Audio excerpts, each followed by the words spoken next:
A graça e a paz do nosso Senhor Jesus. Seja muito bem-vindo, seja muito bem-vinda ao nosso canal. Hoje nós vamos à nossa última aula do Panorama do Novo Testamento. Nós vamos estudar 1ª e 2ª Pedro e a carta de Judas. Lembrando que 1ª, 2ª e 3ª João e Apocalipse nós estudamos nas nossas aulas presenciais logo no início do ano. Então, nós fizemos essa separação aí da literatura joanina por causa do Evangelho de João, então nós estudamos tudo junto. Então eu espero que seja edificante para a sua vida esse estudo. Vai ser uma aula um pouquinho mais longa, eu peço para você um pouquinho de paciência, mas que ela seja muito edificante para a sua vida. Vamos orar? Pai de amor, nós te rendemos graças, nós adoramos o teu santo nome. O Senhor é santo, justo, fiel, pede de nós santificação, submissão, pronto serviço. Que nós possamos, a Deus, em tudo, estarmos preparados para a honra e glória do seu santo nome. Auxilia-nos, Deus, a sermos santos como o Senhor é santo, a identificar os falsos profetas, os falsos mestres, e estarmos sempre firmes na verdade do Evangelho. Nós te pedimos, ó Deus, a sua iluminação para o nosso estudo nesse momento, no nome santo do Senhor Jesus. Amém. Também lembrando os prezados que nós estamos com as nossas programações presenciais suspensas nesse momento, desde o início de dezembro. Existe um alto índice de contágio na cidade de São Carlos. Haja visto agora também o próprio governo do estado decretando a quarentena nesses próximos 2 finais de semana. Então nós esperamos, assim que as coisas melhorarem, nossa expectativa é que provavelmente tudo esteja melhor. Essa é a nossa oração, nosso pedido ao Senhor a partir da 2ª quinzena de janeiro. Então, vamos orar, vamos pedir a Deus, evite aglomerações, evite festas, muita gente, vamos cuidar da nossa saúde e cuidar das pessoas que nós amamos. A graça e a paz do nosso Senhor Jesus. Hoje nossa aula é sobre 1ª, 2ª Pedro e Judas. Vai ser uma aula um pouquinho mais longa, mas eu espero que você tenha aí a paciência, se organize melhor para assisti-la, ou mesmo assista em várias etapas, mas para o nosso encerramento, e também nós vamos ver que elas estão muito interligadas entre si, apesar de principalmente Judas ser de uma autoria diferente. Mas antes de entrarmos mesmo nas cartas, nós precisamos falar da tradição petrina. É muito importante a gente entender essa tradição por trás dessas cartas, né? Então, parece que não, mas tem toda uma tradição sobre o apóstolo Pedro, que nós, como protestantes, às vezes acabamos deixando de lado. Nós acabamos sempre dando maior ênfase na tradição paulina, no corpus paulino, na teologia paulina, mas nós não podemos esquecer de Pedro. Pedro, um dos principais apóstolos, aquele cujo qual Jesus designou então para estar à frente da sua igreja. Então a gente vê que, sem dúvida, aí, Simão Pedro é o apóstolo mais conhecido de Jesus, um dos mais próximos dele, mas até que ponto a gente sabe sobre ele? Então, o livro de Atos fala do apóstolo até o capítulo 12, até a libertação dele da prisão. Então, ele está ali presente em todo o texto dos evangelhos de Atos, mas nós acabamos às vezes esquecendo ou não dando tanto valor. O que a gente sabe é que o seu nome era Simão, um simples pescador da Galileia, e o seu apelido supostamente dado pelo próprio Jesus, que é Cefas, que em aramaico, que não era o seu próprio nome, que quer dizer pedra. Então, a Petra, que seria aí a terminologia, vem do nome mais conhecido aí, que seria literalmente Simão, a pedra. Devido à sua personalidade, impetuosa e inconstante. Então, por isso que ele era chamado aí de Pedro, de pedra. Há vários relatos, lendas, histórias contadas sobre o apóstolo desde o século I. Então, no entanto, sem um registro histórico preciso. Está muito ligado também à tradição oral da época. O que a maioria de nós sabe é que há relatos muito antigos sobre a sua atividade missionária e dele ter chegado também até Roma. Alguns desses registros sobre os seus atos datam de 150 anos depois do próprio Pedro ter morrido. Haja visto um livro apócrifo chamado Atos de Pedro. Muito interessante, vale a leitura se você achar. É bem difícil de achar, mas vale a pena. Que conta como ele teria chegado a Roma e conta o seu martírio final. Aquela toda a tradição que a gente conhece de Pedro ser crucificado de ponta cabeça e as várias histórias que tem lá, é muito interessante. Por exemplo, né, algumas delas e algumas coisas dentro dessas histórias, né, a gente tem embates com Simão Mago. Então Simão, Pedro, tendo um embate com Simão o Mago, até chegar a Roma e a morte desse, que é considerado então Simão Mago, o primeiro herege da igreja.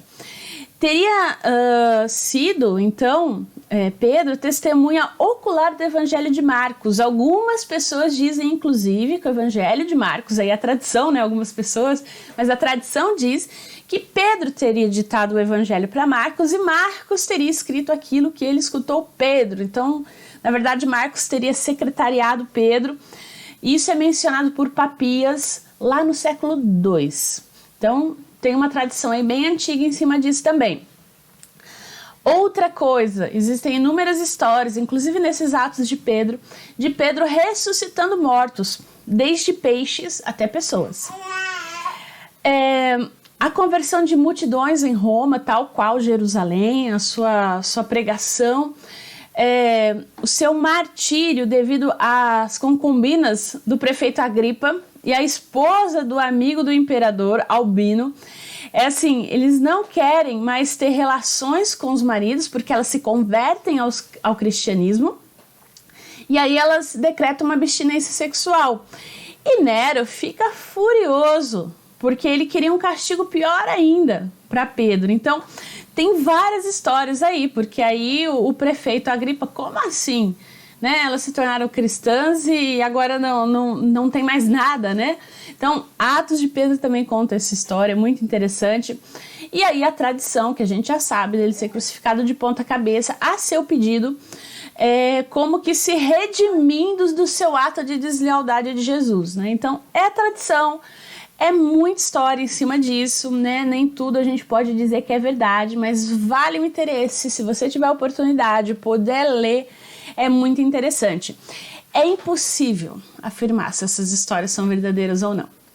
Então, o que a gente pode dizer é que, apesar de serem ou não verdadeiras, elas têm um significado histórico, elas têm peso histórico na tradição da igreja, né? Não só por ser Pedro discípulo de Jesus, mas porque ele estava entre os primeiros a receber e a ver Jesus ressuscitado.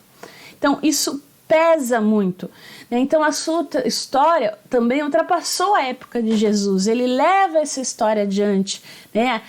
Digamos aí, essa geração de apóstolos. Então a gente vai ver que esse peso da tradição, esse peso de ser apóstolo, reflete muito também nos escritos que nós temos, nas cartas, nas epístolas, nos evangelhos. Tudo isso tem peso, conta também. Conta-se, por exemplo, que Pedro foi o primeiro a evangelizar, então ele foi o primeiro missionário cristão, muito antes de Paulo. Então ele é considerado o primeiro pregador da fé cristã. Então ele tem a reputação de ter sido um dos primeiros autores cristãos também. Apesar da gente não ver, e não, diferentemente como a gente vê Paulo escrevendo, a gente não vê, a gente tem essas duas cartas que são bem tardias, e a gente vai ver um pouco disso, vai ver até as discussões sobre as questões da autoria, principalmente da segunda carta. Então, a gente vai ver que alguns também consideram ele o primeiro bispo, aliás, o primeiro bispo de Roma. Então, assim como o primeiro papa, né, no caso dos católicos romanos, e muitos consideram ele um dos primeiros mártires cristãos, que teria morrido ao defender a sua fé. Então, assim, no entanto, outras igrejas, como Jerusalém, Antioquia, Coríntio, alegavam ter algum tipo de conexão com Pedro, ou mesmo Alexandria, através do seu braço direito, Marcos. Né? Então, tem essa ligação aí. É muito interessante as leituras e as tradições que cercam Pedro, de histórias contidas nos escritos, nesses escritos a respeito da tradição e sobre Pedro, sobre céu, sobre inferno, coisas que nós hoje já ouvimos falar, mas que nós nunca ligamos ao apóstolo. Tem um dos escritos que diz, por exemplo, que no inferno as mulheres adúlteras seriam penduradas pelas tranças e os homens pelos testículos. Seria o castigo que eles teriam na eternidade. Coisas desse tipo, porque a Bíblia não fala, não é muito explícita na questão do inferno, dos detalhes. E existem vários escritos, várias tradições aí que se aproveitam no sentido assim, que isso era muito comum também no primeiro e no segundo século, do nome do apóstolo, do seu prestígio entre a comunidade, para escrever, dizendo que foi o apóstolo que falou. E não existia muito aquela coisa nessa época do crédito, de conferir se foi, se não foi. Então a pessoa dizia que era o apóstolo e escrevia várias coisas. E assim foi ao longo do tempo. Então vamos falar um pouquinho também, lembrando, a gente já falou um pouco disso na aula anterior, mas vamos lembrar um pouquinho da entrada no cânon dessas cartas católicas. Nós vimos sobre Tiago, e aí a gente vê que diferente das cartas paulinas, 1 e 2 Pedro, bem como Judas e Tiago, as chamadas cartas católicas universais, elas tiveram algumas dificuldades para entrar no cânon. Maurício Carrez afirma que 1 Pedro é dessas 4 a de conhecimento canônico mais antigo. Aqui entrou primeiro no cânon. Na carta há muitas alegorias ao Sermão do Monte. Delas se podem tirar vários ditos de credos apostólicos. Esses 2 fatores devem ter pesado no seu favor. 1 Pedro é citada por Irineu no ano 180 a 190, já 2 Pedro não. 2 Pedro ela é mencionada explicitamente pela primeira vez por Orígenes, cerca de 254, e ela deveria figurar em algum cânon do uso em Alexandria. 1 e 2 Pedro foram aceitas no Ocidente pelo Terceiro Concílio de Cartago no ano de 397, século IV. Então, no conjunto, a tradição petrina, que é aquilo que eu estava falando para vocês antes, ela foi bem enraizada e ela tornou o Ocidente mais receptivo a essas cartas do que o Oriente. E as epístolas católicas, elas têm a expressão de fé bem diversa entre si. 1 Pedro tem uma cristologia muito firme em relação ao judaísmo. Os papéis aí são invertidos. Em lugar de os anjos comunicarem revelação, agora são eles os anjos que desejariam recebê-la. Apresentando trechos difíceis, como Jesus pregando entre os mortos no inferno. Nós não vamos entrar nesse texto, mas eu vou deixar um link para você de um podcast que fala a respeito desse trecho. Então, se você tiver interesse, depois quiser ouvir, vai estar na postagem desse vídeo. 2 Pedro mostra longamente como a fé se choca com a propagação de doutrinas aberrantes, principalmente o capítulo 2. A entrada no reino eterno do nosso Senhor e Salvador Jesus Cristo é firmemente afirmada, bem como as perspectivas referentes à vinda do dia do Senhor. E Judas, que é o escrito do Novo Testamento mais negligenciado pela pesquisa bíblica, no entanto, a sua integridade não é questionada e ela tem uma rica herança da tradição petrina. A gente vai ver isso quando a gente for ver a carta de Judas. Então vamos lá, vamos falar um pouquinho sobre a autoria e a autenticidade dessas cartas. 1 Pedro, a gente vai ver alguns argumentos contra e a favor de Pedro ser o autor dessa carta. Nós compactuamos que tenha sido Pedro mesmo. Por volta do ano 65, 60 ou talvez até mais para o final, para o ano 90 e 100, se você for contra. 2 Pedro é unânime entre os estudiosos que é uma pseudomínia, bem como a carta de Judas. O que é uma pseudomínia? Pseudonímia. Alguém que escreve utilizando a autoridade de outra pessoa. Lembrando que isso não é um fake, não é algo assim que no primeiro e no segundo século era algo assim passivo de crime. Muito pelo contrário, geralmente eram pessoas discípulos das escolas desses apóstolos que escutavam seus ensinamentos e que iam absorvendo e que iam vivendo esses ensinamentos e ao longo do tempo escreviam no lugar dessas pessoas. O que é importante a gente entender aqui, essas cartas são falsas, não têm validade? Não, não é isso. Muito pelo contrário, elas chegaram até nós através da obra inspiradora do Espírito Santo. Então, independente dela ser uma pseudonímia, dela ser uma carta autêntica do próprio apóstolo escrevendo, a gente entende que elas são palavras de Deus, elas pertencem a um cânon que foi passado por concílios, que foi aprovado, tiveram suas dificuldades aí, mas elas foram aprovadas. São palavras de Deus para a nossa vida. Então a gente vai ver aí que, por exemplo, então, 2 Pedro, final do século I, início do século II, então provavelmente Pedro já havia morrido. E a gente vai entender vários argumentos dessas carta específica de 2 Pedro, que a gente pode dizer que é uma pseudonímia mesmo. E Judas, que então aí ela pode configurar entre o ano 54 e 180. Não existe uma unanimidade quanto ao tempo da sua escrita. Afinal, é uma carta muito curta, mas riquíssima em conhecimento. Então, vamos começar? Lembrando que, como são as 3 cartas, pode ser que fique um pouquinho longo aí para o seu entendimento, mas eu espero que Deus te abençoe e dê tudo certo aí, que você possa acompanhar todas elas. Então vamos falar um pouquinho sobre a questão da autenticidade, de ser ou não o próprio apóstolo Pedro que escreve essa carta. Hoje a gente vai ter algumas participações especiais aqui da externa sonoplastia, espero que não atrapalhe aí os irmãos. Lembrando que assim, primeiro então, quem argumenta contra afirma que a linguagem da carta ela não é de um galileu pouco culto, já que Pedro não teve estudo, era pescador, então diz que assim, ele não seria capaz de escrever. Provavelmente quem escreveu foi Marcos ou Silvano, que secretariou, na verdade, Pedro. Enfim, pode ser. Que a teologia da carta bebe muito no corpus paulino, cita muito Romanos, Efésios, Tito. Então seria uma hipótese aí que os temas doutrinários seriam um espelho, como se o próprio apóstolo estivesse afirmando a autoridade de Paulo.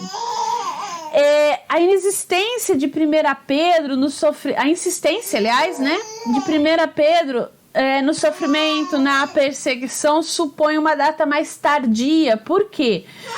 Porque seria algo mais... a perseguição domiciliana seria mais para o final do século I, no ano 90, mais ou menos, e Pedro já teria morrido.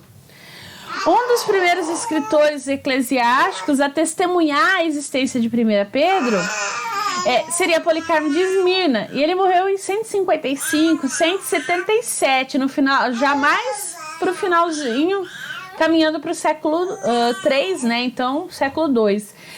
E é muito difícil durante a vida de Paulo que Pedro tem escrito para comunidades fundadas por Paulo. Não fazia muito sentido isso, quem defende contra. Agora, quem defende a favor vai defender que existe sim essa colaboração de Silvano e que ela é aproveitada de forma moderada e honesta para que se refute essa ideia e que isso era muito normal, a ideia de um secretário, de alguém escrevendo aquilo que você está falando. Então, tem tudo isso. Como eu já comentei na tradição petrina, algumas pessoas da tradição, inclusive, acreditam que o Evangelho de Marcos foi ditado por Pedro, pela sua simplicidade mesmo. O paralelo do sermão de Pedro, registrado lá em Lucas e em Atos dos Apóstolos e da Epístola, existe uma conversa com esse sermão. E a insistência da epístola aí nos sofrimentos, então, dos cristãos, seria pela forma, incêndio que lavra entre nós para a vossa provação. dados históricos relatam a perseguição declarada no ano 60.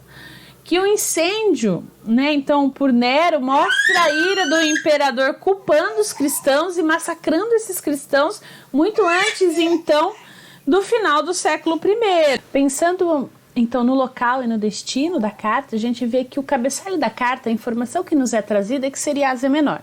Então, a carta de 1 Pedro, ela foi destinada a cristãos que estavam além das fronteiras da missão de Paulo. Então, a destinação geográfica dessas cartas não oferece nenhuma evidência para nós ou razão para considerar que 1 Pedro foi escrita para as igrejas paulinas ou áreas do campo missionário de Paulo, pensando que a região da Ásia Menor é grande, não necessariamente seriam as mesmas igrejas. No capítulo 5, verso 13, é falado de uma Babilônia, como um lugar onde a carta foi escrita. É impossível que se trate da antiga Babilônia. Não existe nenhuma tradição a respeito de qualquer atividade de Pedro na região da Babilônia. O que tudo indica, no século I, depois de Cristo, a Babilônia era uma ruína. Então, é mais lógico admitir que essa Babilônia é um pseudônimo para Roma. Em certos apócrifos judaicos, Roma é citada por esse nome. O tal pseudônimo deve ter surgido na literatura apocalíptica sobre o impacto da destruição de Jerusalém pelos romanos, portanto, depois do ano 70 depois de Cristo. A comunidade de destino, então, ela é enviada aos forasteiros da dispersão no Ponto, Galácia, Capadócia, Ásia e Bitínia. Era uma comunidade cristã mista, com judeus e gentios, na sua maioria gentios. A condição social deles, pelo que o texto oferece, era que eles fossem de classes muito baixas. Menciona-se servos, escravos, mas não mencionam patrões. Mencionam-se súditos, mas não autoridades. Então, na Constituição interna, no modo de organizar como comunidade, não formava uma sociedade complexa em termos de organização. Podemos ver no capítulo 5 que fala dos presbíteros e dos mais velhos, que haverão de ser o mesmo grupo, e dos jovens, o restante dos membros, então, que lhes devem respeito, são chamados a servirem uns aos outros mutuamente, cada um com seu dom.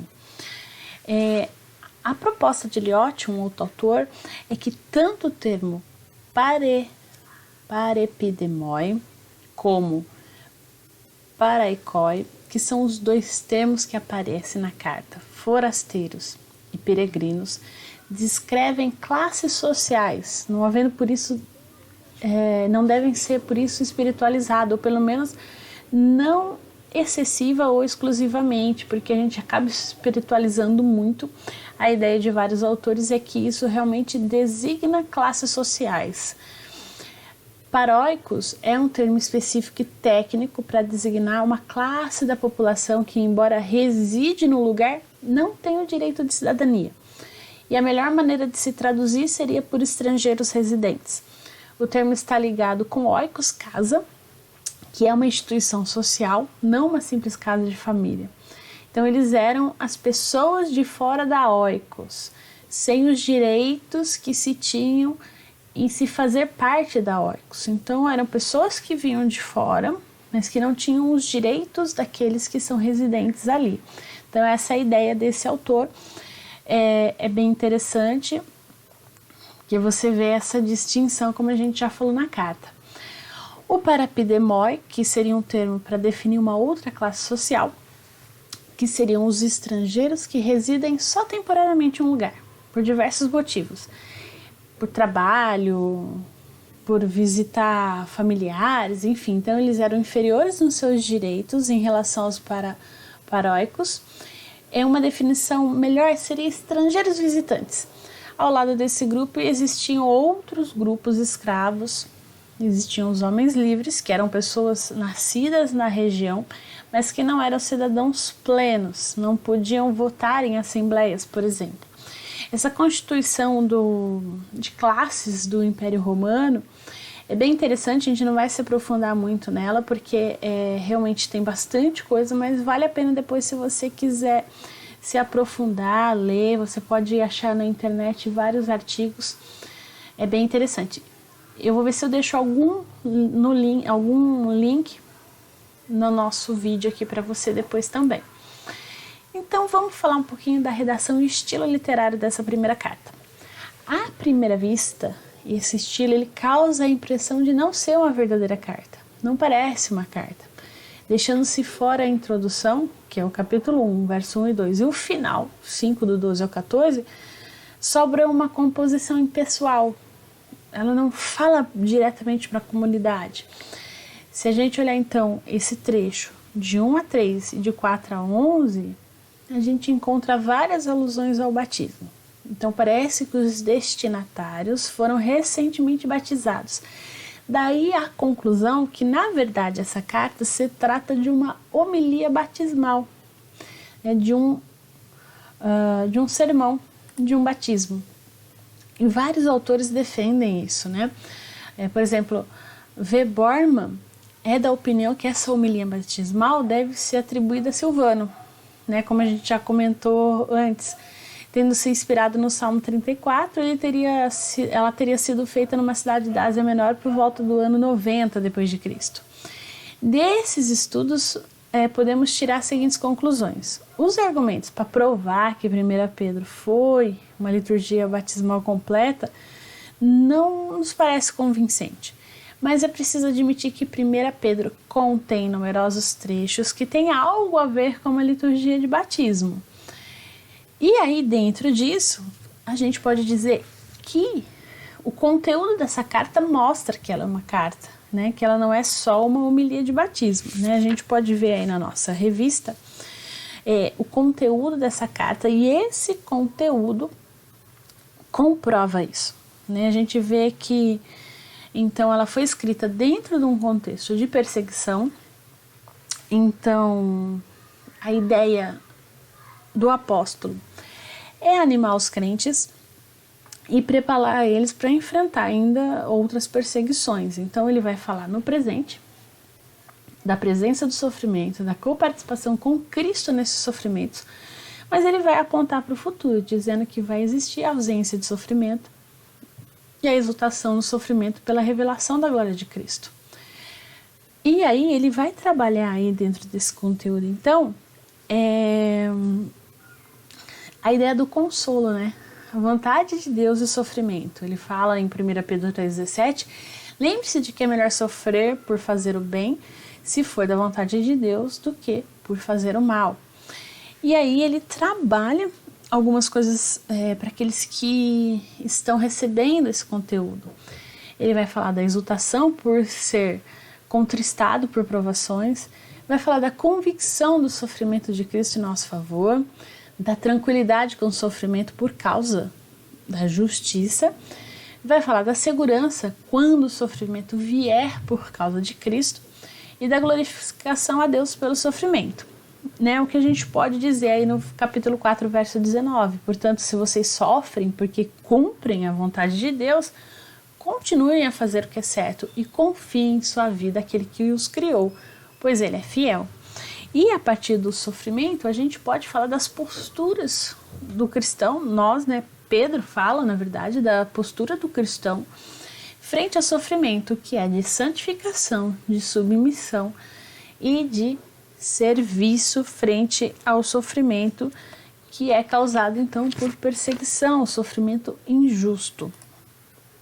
E aí vamos pensar, então, na integridade dessa carta. A gente pode ver que ela está interligada, porque a gente vai ver isso. Por exemplo, Molley conclui que houve duas cartas. Já é um outro autor defendendo que existe duas partes.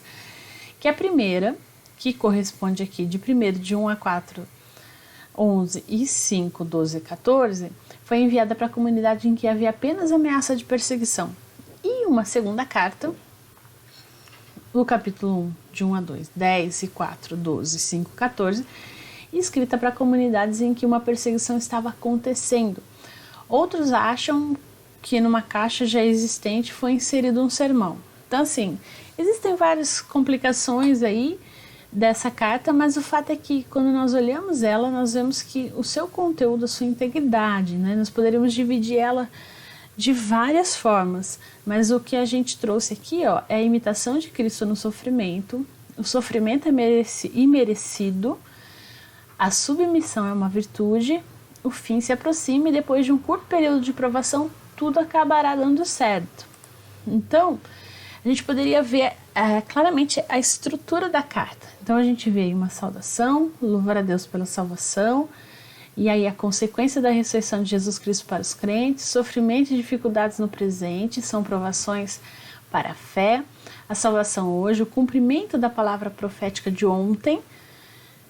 O terceiro item que nós poderíamos colocar, o novo status do cristão e suas consequências. Santidade adquirida deve ser santidade vivida. A palavra de Deus leva ao amor fraternal. Crescimento na palavra, edificação do grupo cristão sobre o fundamento que é Cristo. Outro item da estrutura da carta é exortação para a vida diária, e aí Pedro vai trabalhar a formulação geral, porque os cristãos são instados a um novo estilo de vida, na vida pública, nas relações de trabalho, Cristo o supremo modelo para todos, na vida particular em casa. A formulação geral, aprendam da palavra de Deus a viver em paz e harmonia. E aí a gente pode olhar, no caso também, o item 5 dessa estrutura, que é a relação com os não cristãos, com aqueles que são de fora da comunidade. Primeiro, comportando-se de forma respeitosa, mesmo quando não são tratados com respeito. De novo, Cristo é o modelo, ele se deu em amor e assim venceu os poderes do mal. Por isso, vivam o novo, estimulados pelo exemplo de Cristo. E por fim, aí, a gente pode dizer das relações entre os cristãos, os sofrimentos do presente e o que eles significam, as exortações finais aos presbíteros, aos mais novos, e diante de Deus e diante do diabo, e por fim, as despedidas. Então, a gente vê aí um conteúdo dessa estrutura. A gente pode dizer que a identificação dos cristãos como oikos pneumáticos, casa espiritual, identifica uma comunidade doméstica onde habita e reina o pneumateu, o Espírito de Deus. Em 4:17, os cristãos são chamados significativamente de oikos teus, casa de Deus, talvez para fazer oposição a oikos dos não crentes, que fala o versículo 2, o capítulo 2, verso 18, na verdade. Então, dentro das comunidades cristãs, aos presbíteros e aos jovens, dentro da formação da oikos, os mais velhos tinham naturalmente mais importância que os mais jovens. E estes deviam obediência aos mais velhos. Por fim, a divisão de tarefas, suposta aí no verso 4, no capítulo 4, verso 10 a 11, falando dos dons dentro das comunidades, também comprovam isso, o uso dos dons. E se há dois tipos básicos de dons que Pedro aponta, os dons de serviço e os dons da palavra. Então, nessas comunidades domésticas cristãs, começaram a se juntar os convertidos. Então, por isso que a ideia da instituição, a ponto de talvez muitas dessas comunidades terem sido formadas exclusivamente por cristãos. A importância disso para muitos dos paraikoi e parapidemoi é que a comunidade cristã era assim um lar para quem não tem casa. Então, um grupo que aqueles que estão sozinhos é um centro de aceitação para aqueles que são marginalizados na sociedade, e nisso residia talvez o maior peso da sua eficácia evangelística e do seu testemunho. E aí a gente pode ver, então, dentro do conteúdo, em 1 Pedro 5, de 1 a 4, então, as orientações para os líderes dessas oikos, que é pastorear o rebanho de Deus que há entre vós. E aí, 3 recomendações para não se fazer e 3 para se fazer. Então, não por constrangimento, mas espontaneamente. Não por sorte da ganância, mas de boa vontade. Não como dominadores, antes tornando-vos modelo do rebanho. Ora, logo que o Supremo Pastor se manifestar, recebereis a imacessível coroa de glória. E aí vamos falar um pouquinho sobre a cristologia da carta.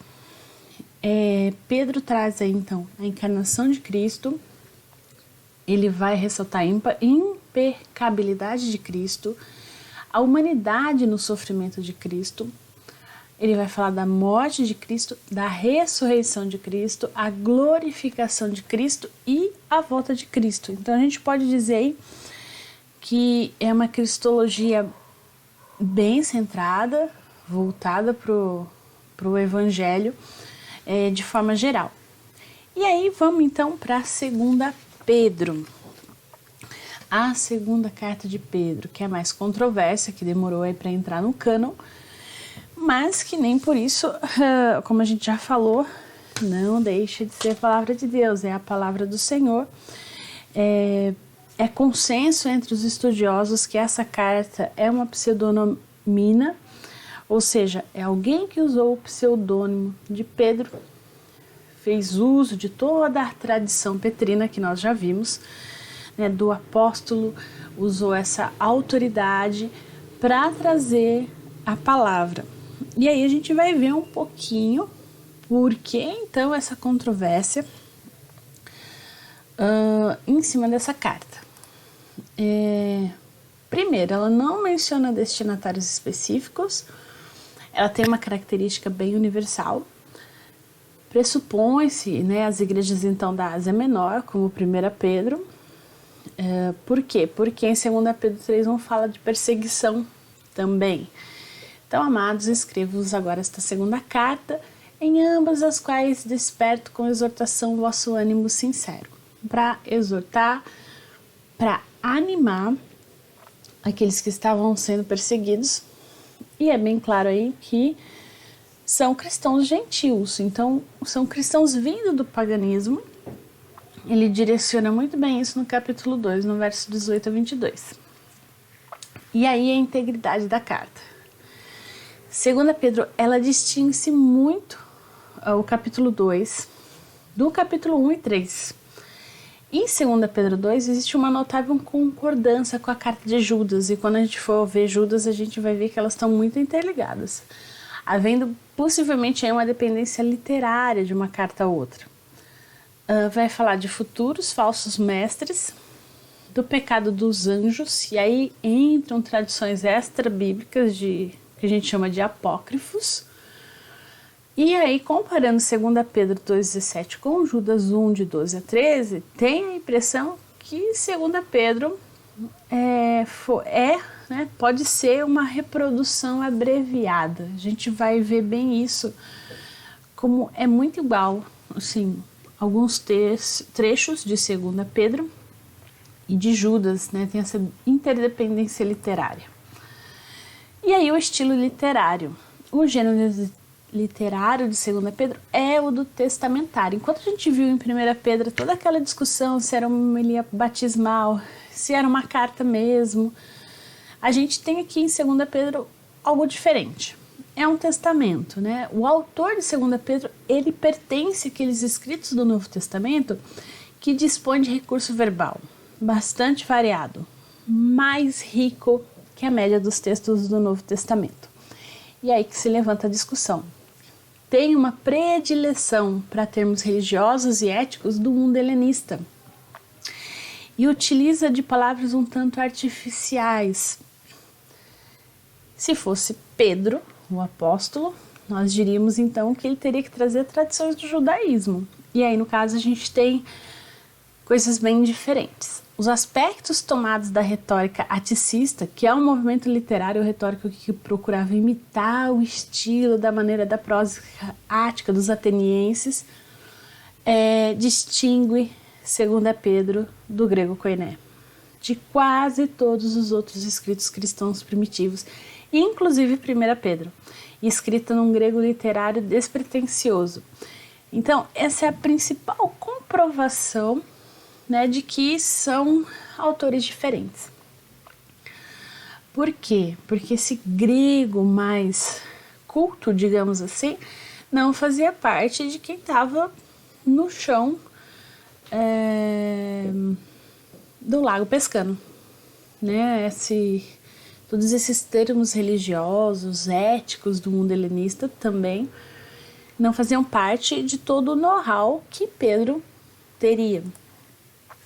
Então aí nós temos uma carta testamentária, ela tem um gênero emprestado da literatura judaica, tem essa ideia que também tornou-se um pouco popular na literatura pseudo-epígrafa cristã do século II, que é aquela ideia de alguém escrever no nome de alguém, se aproveitando de uma tradição, aproveitando-se desse nome para ter o quê? Credibilidade no seu escrito. Então, a menção de Paulo nessa carta permite classificá-la como aqueles escritos cristãos primitivos que consideravam tanto Pedro como Paulo autoridades da igreja. É o que afirma Koster. Então, tem essa citação que eu deixei aqui para vocês, do Carres, que ele fala assim, compreende-se facilmente que, em literatura, os autores de tais discursos de adeus não sejam os que supostamente os pronunciam. Isto significa que o uso de um nome de empréstimo é parte integrante do gênero literário testamentário, segundo Michel Trimailli. Ou seja, faz parte dessa escrita. Então aqui é o que nós temos trabalhado ao longo do nosso estudo. Foi algo que foi normal nesse período, então não tem nada errado com isso. Não deixa de ser palavra de Deus quanto a isso, quando a gente estuda a crítica literária, e eu vejo que muito pelo contrário, a gente vê a maravilha de Deus operando através da história, operando através de pessoas, para falar com o ser humano. E aí então a gente poderia fazer esse esboço dessa segunda carta de Pedro. A gente tem o corpo da carta que se desdobra em 5 partes, então a gente poderia dizer que de 5 a 11, que é o deveis aplicar-se para que a fé desenvolva virtude, conhecimento, piedade e amizade. No capítulo 1 ainda, do 12 ao 21, o desenvolvimento sobre a interpretação da escritura. No capítulo 2, de 1 a 22, seria o centro da carta paralelo com Judas, e a gente vai ver esse paralelismo, quando a gente for ver Judas, a gente vai colocar um do lado do outro aí para você ver, vai ficar mais claro ainda. O capítulo 3, de 1 a 10, profetas como os apóstolos testemunharam falsos doutores. E por fim, do 3, do 11 ao 18, que seria a exortação. O conteúdo dessa carta.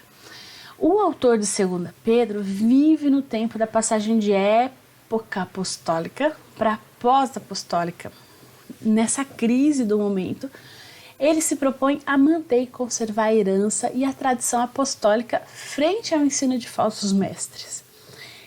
Enquanto a primeira epístola foi escrita para animar e fortalecer os cristãos sob perseguição e as provações, essa segunda ela tem um objetivo de preveni-los contra falsos mestres, as suas doutrinas corrompidas. Então, a primeira epístola foi escrita para consolar, e essa segunda, então, para advertir. Dentro do conteúdo, nós vamos ver então o desenvolvimento aí do caráter cristão, o cultivo do caráter de Jesus no crente. Então a gente vai ver primeiro um conhecimento de Cristo, que é frutificando em conhecimento e edificando pelo conhecimento, e os fundamentos da fé em Cristo, a experiência da transfiguração e a infalibilidade da Bíblia, para combater falsas doutrinas. Então, vem sempre trabalhar essa questão da prática e do conhecimento da Escritura para combater falsos profetas, falsos mestres também, né?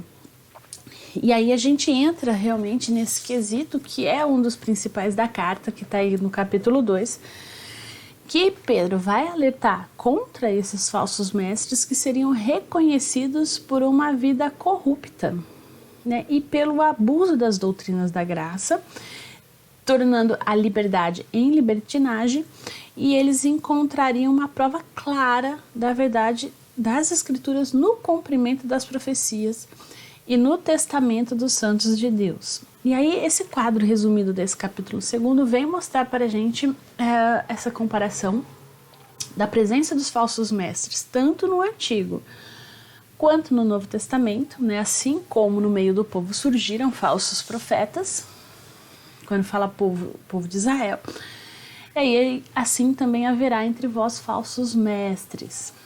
E aí ele vem falar da figura dos falsos mestres e vem trazendo, né, a partir do Antigo Testamento, histórias e mostrando as metáforas. Então vai falar dos anjos rebeldes, da geração de Noé, Sodoma e Gomorra, de Balaão.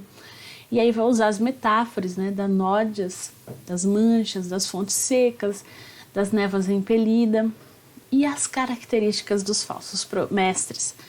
Vão ser cobiçosos, ímpios, insolentes, arrogantes, irracionais, adúlteros, gananciosos, vaidosos e corruptos. E aí ele vai também apontar o comportamento desses falsos mestres. Primeira coisa, eles estarão dentro da igreja, introduzirão heresias destruidoras, terão muitos seguidores, difamarão o caminho da verdade, explorarão as pessoas com histórias inventadas, são impulsionados pela carne, desprezam totalmente as autoridades, falam mal do que não conhecem, vivem em plena devassidão, convencem os instáveis na fé, extraviam-se na injustiça, provocam desejos libertinos e seduzem os fracos e fazem falsas promessas de liberdade. E essas características desses comportamentos dos falsos mestres que Pedro apontava no seu tempo, então, aí no final do século I, início do século II, são visíveis nos nossos dias hoje. Nós podemos dizer que a palavra de Deus é tão atual quanto o jornal que vai sair amanhã. Temos no nosso meio muitos falsos mestres. Então a palavra nos dá esse alerta, né? Para a gente buscar, através das escrituras, observar o comportamento dessas pessoas. E através disso, identificar o que é de Deus, o que não é. Gente séria, líderes sérios que buscam o Senhor. E aí um outro conteúdo, então, dessa carta é a escatologia, que vai falar do dia do Senhor. Então, 2 Pedro vai enfatizar essa mensagem, e aí ele vai falar que os apóstolos são testemunhas da mensagem da volta de Cristo, que a promessa da volta de Cristo será questionada, que Deus trará o seu juízo sobre o mundo e sobre os ímpios, que a vinda do Senhor não demora, segundo a perspectiva de Deus. Um dia para Deus é como 1000 anos como um dia, né? Até a volta, o tempo é de arrependimento, o Senhor voltará repentinamente, a volta do Senhor culminará em destruição da terra, e Jesus exige que os crentes o aguardem em santidade, né? Esse conteúdo dessa carta também é atualíssimo para nós, né? Jesus vem. A promessa da sua vinda é questionada, mas ele vem, ele voltará, né? Maranata. Enquanto isso, que a gente possa esperar em santidade, para que as pessoas vejam através das nossas vidas quem é esse Deus. E, infelizmente, o que nós temos visto, principalmente na mídia, é a deturpação, falsos mestres, prometendo coisas que não deveriam, ou fazendo coisas que qualquer outra pessoa que não conhece a Deus faria. E eu só 3 pontinhos teológicos, aí os pontos teológicos da carta devem ser considerados pelo interesse ao conhecimento e a ênfase dada à promessa como perspectiva e força da vida cristã. Ambos esses temas aí, o conhecimento e a promessa, dizem respeito à preocupação maior do autor, que é manter viva a esperança escatológica, contra a dúvida da parousia, contra a dúvida da vinda de Cristo. E 2 Pedro 1,4 vai falar que as promessas de Deus, em vista do cumprimento final, ligam a promessa ao dia do Senhor no decorrer do texto. E aí vamos então para Judas. Quando a gente pensa em Judas, a gente sabe que na Bíblia não faltam personagens designados como Judas. Então, quem teria escrito essa carta? Quem é esse Judas, né? Então, o autor dessa epístola, ele deixa implicitamente que ele é o irmão de Jesus. E existe uma familiaridade com a tradição bíblica e judaica e até a versão aramaica de 1 Enoque, que é um livro apócrifo muito conhecido e popular, né, entre os judeus e os primeiros cristãos. Esse Judas apresenta um domínio bom da gramática grega, atribuição de tal qualidade de estilo ao irmão de Jesus é pouco provável. Por essa razão, a maioria dos autores aí recentes aceita a hipótese da pseudomínia, ou seja, de usar um pseudônimo, de usar a autoridade de alguém que era irmão de Jesus, que estava ali, que foi apóstolo, para poder combater os falsos mestres do seu tempo. Então, as relações entre Judas e 2 Pedro, por exemplo, a gente vai ver que elas são bem estreitas. Que, com efeito, Judas fornece a 2 Pedro, ou o contrário, a gente não sabe, um esboço central dos seus temas. Então, levando em conta a regra de que o texto mais curto é provavelmente o original, a gente pode dizer que Judas provavelmente foi o primeiro. Essa é uma regra literária. Então, há um paralelismo vocabulário e também temático.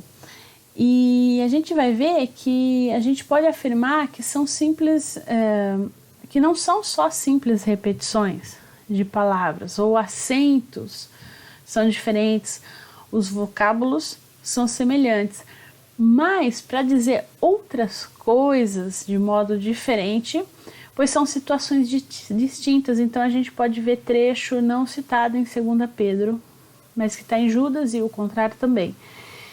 E então a gente pode dizer que há uma influência de Judas sobre 2 Pedro. Por isso, praticamente todos os comentários situam a carta de 2 Pedro depois de Judas. E a gente vê que Judas tem uma ampla datação, levando em consideração isso. Então, o fato é que 2 Pedro vem depois, né? Então o texto mais curto vem primeiro. A epístola de Judas é um grito de advertência contra a apostasia vigente na época. Judas aponta também para a necessidade urgente de perseverança na fé. Embora seja uma epístola curta, ela traz pertinentes discussões sobre os perigos dos dias maus e estimula o altruísmo entre os irmãos. Então, o local é desconhecido, o alvo são os crentes ameaçados pelas heresias, pelos falsos mestres. E aí o versículo que a gente poderia dizer que é chave é o 3, que diz: amados, embora planejasse escrever-lhes com todo empenho sobre a salvação que compartilhamos, entendo agora que devo escrever a respeito de outro assunto e insistir que defendam a fé que de uma vez por todas foi confiada ao povo santo. Então a expressão chave aí seria o combate aos falsos mestres. E aí a gente prometeu a questão do paralelismo de tudo aquilo que tem em Judas e tem em 2 Pedro. Não vai dar para a gente ver todos os versículos, mas vamos pegar alguns aí na nossa Bíblia para a gente ver. Por exemplo, Judas 4, que diz aqui: pois alguns homens que não temem a Deus entraram no meio da vossa gente sem serem notados. Eles torcem a mensagem a respeito da graça do nosso Deus, a fim de arranjar uma desculpa para a sua vida imoral. 2 Pedro 2, 1, no passado aparecem falsos mestres, profetas no meio do povo, e assim também vão aparecer falsos mestres entre vocês. Eles ensinarão doutrinas destruidoras e falsas e rejeitarão o mestre que os salvou. E isso fará com que caia sobre eles uma rápida destruição. Vamos ver aqui outra, por exemplo, Judas 8. Do mesmo modo, esses homens têm visões que os fazem pecar contra o próprio corpo deles, desprezam a autoridade de Deus e insultam os gloriosos seres celestiais. E aí a gente vê 2 Pedro 2, 10. Ele castigará especialmente os que seguem os seus próprios desejos imorais e desprezam a autoridade deles. E assim vai. A gente pode observar vários paralelismos. Vamos ver, por exemplo, Judas 13 vai dizer: eles são como as ondas do mar, jogando para cima a espuma das suas ações vergonhosas. São como estrelas sem rumos, para os quais Deus reservou para sempre um lugar na mais profunda escuridão. E aí, 2 Pedro 2,17, vai dizer assim: esses falsos mestres são como poços sem águas e como as nuvens levadas pelo vento. Deus reservou para ele um lugar na mais profunda escuridão. Então são textos que são parecidos, aí essa ideia do paralelismo, né? Depois você pode explorar melhor esses textos, né? São vários aqui para seu estudo. E então a gente pode falar assim que Judas vem falar da defesa da sã doutrina, porque vai apontar, se a gente fosse dividir essa pequena carta aí em 3 partes, né? A presença de falsos mestres, de 1 a 4, a identidade dos falsos mestres, de 5 a 16, e a intolerância aos falsos mestres, do 17 a 23. Esse seria um esboço dessa pequena carta. E aí, ela tem um conteúdo riquíssimo sobre, então, os falsos mestres, que também nos ajudam a ver quem são os falsos mestres. Porque o que esses falsos mestres fazem? Eles introduzem dissimulação na igreja, transformavam em libertinagem a graça de Deus, negavam a divindade de Cristo, contaminavam a carne, rejeitavam o governo, difamavam autoridades superiores, difamavam tudo o que não entendiam, corrompiam-se no que não entendiam, praticavam obras impuras, eram murmuradores, eram descontentes, andavam segundo as suas paixões, propagavam arrogância, eram aduladores por interesse. E aí, figuras e significados. Tem algumas figuras interessantes nessa carta. Vai falar das rochas submersas, que seriam os falsos mestres que eram perigosos à igreja, como rochas para os navios. Pastores de si mesmos. Os falsos mestres se identificavam como pastores, mas só haviam preocupação com a própria vida. Nuvens sem água. Então esses falsos mestres ofereciam ajuda, mas não tinham uma vida cristã para auxiliar a igreja, assim como uma nuvem que não lança chuva para regar a terra, né? Só da boca para fora. Não é aquela pessoa que carrega o piano e faz qualquer coisa, não, só quer estar lá na frente, bonitão, né? Árvores sem frutos. Falsos mestres pareciam frutíferos, mas não haviam frutos na vida dele, infelizmente. Ondas bravias. Os falsos mestres espalhavam erros por todos os lugares, como ondas ferozes. Estrelas errantes. Os falsos mestres não eram confiáveis como líderes espirituais. E aí o uso do Antigo Testamento nessa carta. A gente tem o exemplo do Antigo Testamento, o pecado do texto citado e o resultado desse pecado. Então, o povo liberto do Egito, a sua incredulidade e sua consequente destruição. Anjos caídos, a rebeldia, a condenação. Sodoma e Gomorra, a prostituição, a punição. Caim, a corrupção, a condenação. Tem Balaão, a ganância e a sua condenação. Coré, que é a insubordinação e a condenação por causa disso. E para nós encerrarmos, nós vamos falar um pouquinho então de 1 e 2 Pedro e Judas para hoje. Lembrando que o nosso estudo, a ideia é fazer um estudo panorâmico, então alguns temas às vezes nós citamos um pouquinho mais profundamente, outros não. Mas o que nós podemos tirar então dessas cartas para nossa meditação, primeiro é que precisamos, se a gente olhar 1 Pedro, que vai falar de perseguição, que nós precisamos orar por aqueles que são perseguidos. Pensando hoje, nós temos a igreja perseguida em vários pontos do mundo, que a gente possa orar pelos irmãos perseguidos de verdade mesmo, que não podem abrir suas Bíblias, que não podem fazer os seus cultos públicos, porque tem a sua vida ameaçada. Isso é perseguição. esse tipo de perseguição, de pessoas que são ameaçadas por causa da sua fé. E é importante lembrar que essa ameaça e esse sofrimento, eles fazem parte do serviço, né? Não existe não sofrer pelo Evangelho. Aceitar o Evangelho é sair da zona de conforto. Então, a certeza de que nós servimos a Deus e servimos o Deus verdadeiro é que essa pressão, essa perseguição, ela vai acontecer. Esse sofrimento vai acontecer. Esse sofrimento, ele é presente. E aí a gente tem que pensar como nós estamos respondendo a esse sofrimento.